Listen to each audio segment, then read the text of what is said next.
may come to a point in your life where you're at the end of a rope and the only thing left to do is to climb up, because you only can do so much for so long. But make sure you're doing much more instead of doing less. Stop stressing about the things that you cannot control and start focusing on the things that you have control of. Take control of your life. Take control of the opportunities. Believe in yourself and know that it is not over for you. So many people out there in this world right now will try to tell you not to be something that you feel in your heart that you want to be. Show said, here's the secret, Mr. Rohn. Learn to work harder on yourself than you do on your job. Once I got that, it turned my life around. Learn to work harder on yourself than you do on your job. He said, if you work hard on your job, you'll make a living.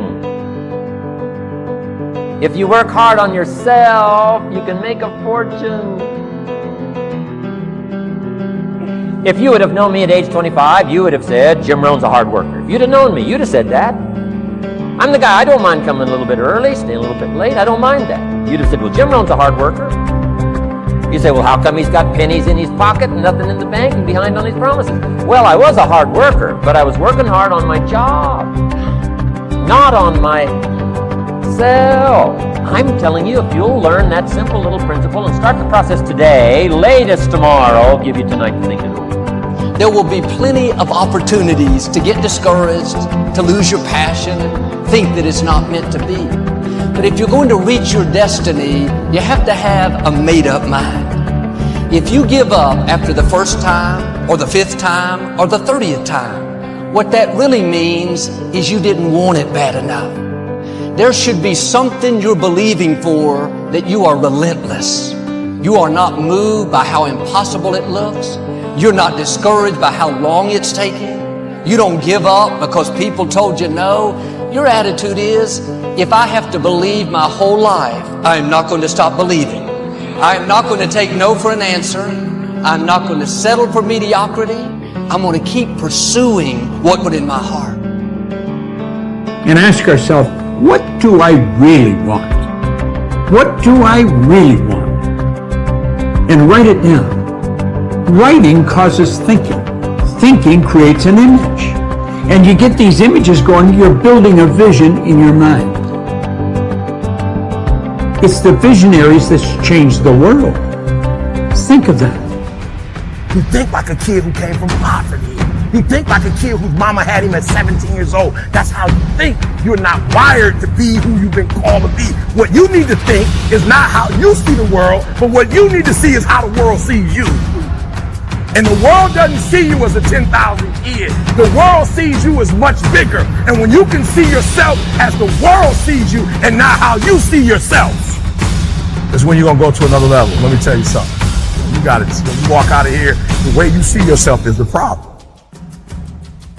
It's always a result of a commitment to excellence, intelligent planning, and focused effort. You're not going to be the best. You're not going to catch the best if you're not intentional and deliberate. And there are those of you in your space, and whatever you're trying to do, you don't even represent the best in your space. And you're still not giving 120. You're trying to catch the guy. You're trying to catch the female. That's the best. And you're waking up and giving me 70%. You're giving me 80%. But yet you have these dreams that you're going to be the best. How?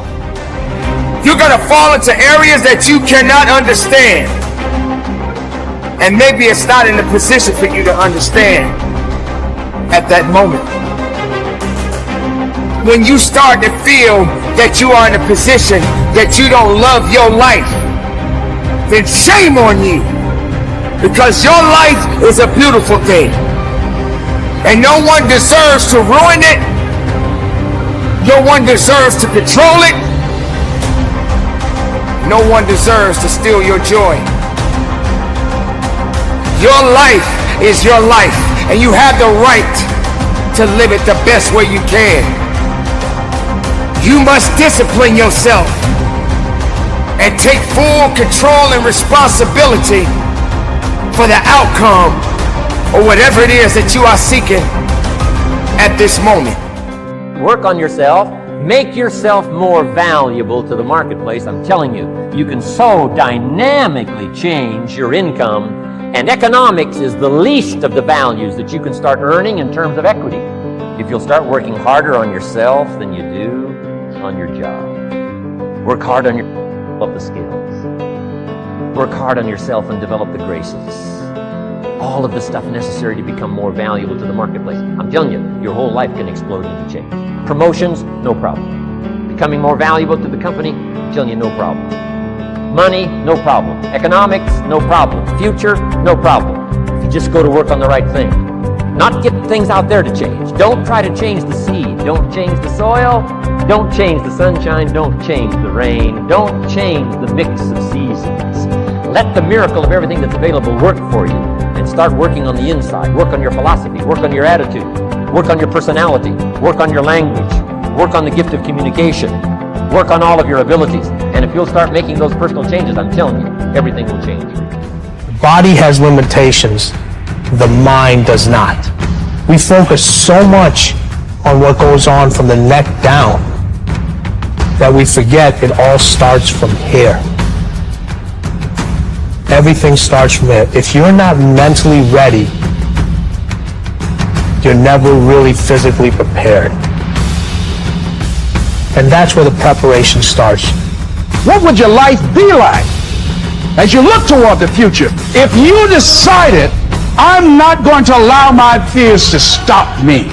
And I'm saying to you, whatever you got to do it, because if you don't, life is going to whoop you until you surrender. So when you're young and you make mistakes, don't let them eat you up. Because everybody that done made it. You got to fail in order to win. Hey, look, man, to understand how to hit the game-winning shot, you got to miss the game-winning shot. You know, you got to be tough because the road to success is always under construction. It's never a clear path to success. The people who become successful are the people who have a relentless attitude. You're still watching TV. Somebody said, Eric, have you not seen in America, everybody? Have you not seen Scandal? You must watch Scandal. It's the best sitcom. Have you not seen Scandal? I said, it's a scandal. I'm not watching it. It's a scandal. I'm not watching it. Come on at 10 o'clock at night. I'm in the bed. I gotta wake up and make my scandal become a reality. This is Scandal. I can't watch this. So I'll go home and say, Scandal was great. But I did Scandal on my time on my way to Australia. I didn't do Scandal when I'm trying to catch Jim Rohn. I didn't do Scandal where I'm trying to learn from John Maxwell or from my friend Les Brown. I'm not watching Scandal. So you got to do me a huge favor. And I'm asking you to do me a favor. When you leave today, I want you to look at some things that you're doing, the 30% now, or the 20%, or the 10%, and I'm going to need you to let it go.